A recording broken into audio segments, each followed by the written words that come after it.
এটা হলো ট্যাঙ্গো। এর ভেতরে আছেন উত্তর কোরিয়ার শাসক কিম জং উন। তিনি খুব কমই দেশ ছেড়ে বাইরে যান, কিন্তু যখন যান তিনি ভ্রমণ করেন রেলপথে, যাকে বলা হয় চলন্ত দুর্গ। এই মুহূর্তে তিনি পিয়ংইয়ং ত্যাগ করছেন। তার গন্তব্য রাশিয়ার ভাস্তুজনি কসমোড্রোম, যেখানে তিনি ভ্লাদিমির পুতিনের সাথে দেখা করবেন। 1000 কিলোমিটারেরও বেশি এই স্থলপথ পাড়ি দিতে তার প্রায় 2 দিন সময় লাগবে। কিমের শত্রু অনেক, তাহলে এই ট্যাঙ্গো ট্রেনটি তাকে কিভাবে নিরাপদ রাখে? ট্যাঙ্গো ট্রেনের সাথে আরও 2টি অতিরিক্ত ট্রেন থাকে। একটি ট্রেন আগে আগে চলে পরীক্ষা করে দেখে যে লাইনে কোনো বোমা বা হামলাকারী ওত পেতে আছে কিনা। অন্য ট্রেনটি থাকে পেছনে, যা সশস্ত্র বাহিনীতে পূর্ণ থাকে, যাতে প্রয়োজনে সুপ্রিম লিডারকে উদ্ধার করতে পারে। কিম যতক্ষণ উত্তর কোরিয়ার ভেতরে থাকেন, একটি হেলিকপ্টার পুরো আকাশ থেকে নজরদারি চালায়। মালবাহী বিমানগুলো পথের পাশের বিমানবন্দরগুলোতে অতিরিক্ত কর্মী মোতায়েন রাখে।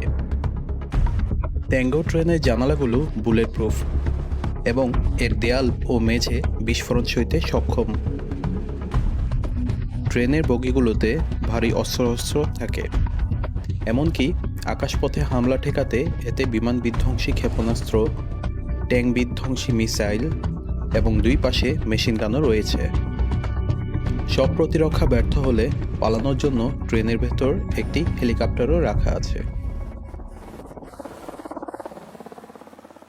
এসব নিরাপত্তার কারণে ট্রেনটি যেমন নিরাপদ, তেমনি অত্যন্ত ভারী। উত্তর কোরিয়ার রেল লাইনের জরাজীর্ণ অবস্থা এবং ওজনের কারণে ট্যাঙ্গো মাত্র 60 কিলোমিটার বেগে চলে। এই ট্রেন যখন কোনো স্টেশন দিয়ে যায়, তখন অন্য সব লাইনের বিদ্যুৎ সংযোগ বিচ্ছিন্ন করে দেওয়া হয়। এমনকি কিমের ট্রেনের জন্য দেশে 20টি বিশেষ স্টেশন তৈরি করা হয়েছে।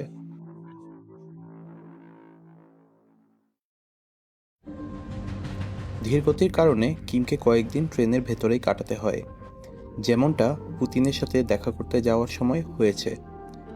ট্রেনের ভেতরে দেশ চালানোর সব ব্যবস্থা আছে: office, laptop, TV, satellite phone এবং দেয়ালে চীন ও কোরিয়া উপদ্বীপের মানচিত্র।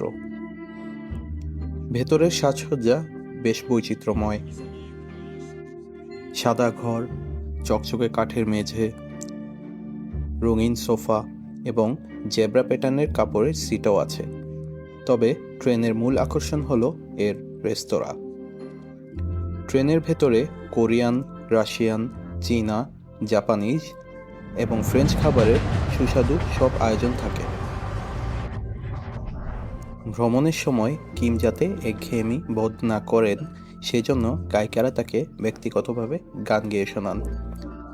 ট্রেন থেকে নামার পর শেষ পথটুকু যাওয়ার জন্য 2টি মার্সিডিজ লিমুজিনও ট্রেন থেকে নামানো হয়।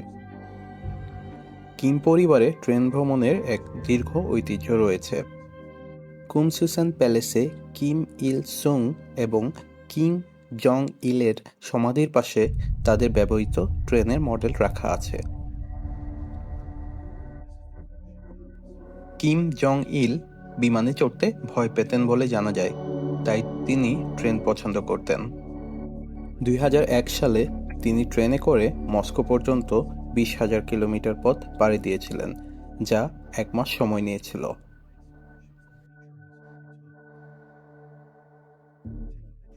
দীর্ঘদিন ধরে এই ট্রেনগুলো ছিল এক বড় রহস্য। ট্রেনের সময়সূচি বা ভেতরের দৃশ্য গোপন রাখা হতো। 2004 সালে চীন সীমান্তের কাছে ইয়ংচং স্টেশনে কিমের ট্রেন যাওয়ার ঠিক 1 ঘন্টা পরেই এক ভয়াবহ বিস্ফোরণে 160 জন মারা যান এবং 1050 জনের বেশি আহত হন। ধারণা করা হয় এটি কিমকে হত্যার চেষ্টা ছিল। ট্যাঙ্গো শব্দের অর্থ হলো সূর্য। এটি এখন উত্তর কোরিয়ার শক্তির প্রতীক। কিম এই ট্রেন ব্যবহার করে জনগণের কাছাকাছি থাকার ভাবমূর্তি তৈরি করেন, যেটি মার্কিন প্রেসিডেন্টের বড় বিমানে চড়ার ভাবমূর্তি থেকে সম্পূর্ণ বিপরীত। ইউক্রেন যুদ্ধের পর আকাশপথ অনিরাপদ হয়ে পড়ায় অনেক পশ্চিমা নেতারাও এখন পোল্যান্ড দিয়ে ট্রেনে করে কিয়েভ ভ্রমণ করেন, যাকে বলা হয় আয়রন ডিপ্লোম্যাসি।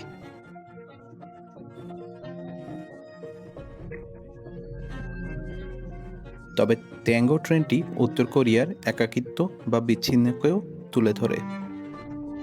ভিডিওটি ভালো লাগলে লাইক, কমেন্ট এবং শেয়ার করে দিতে পারেন। আর এই ধরনের ভিডিও আরও দেখতে চাইলে আমার চ্যানেলটি সাবস্ক্রাইব করে রাখতে পারেন।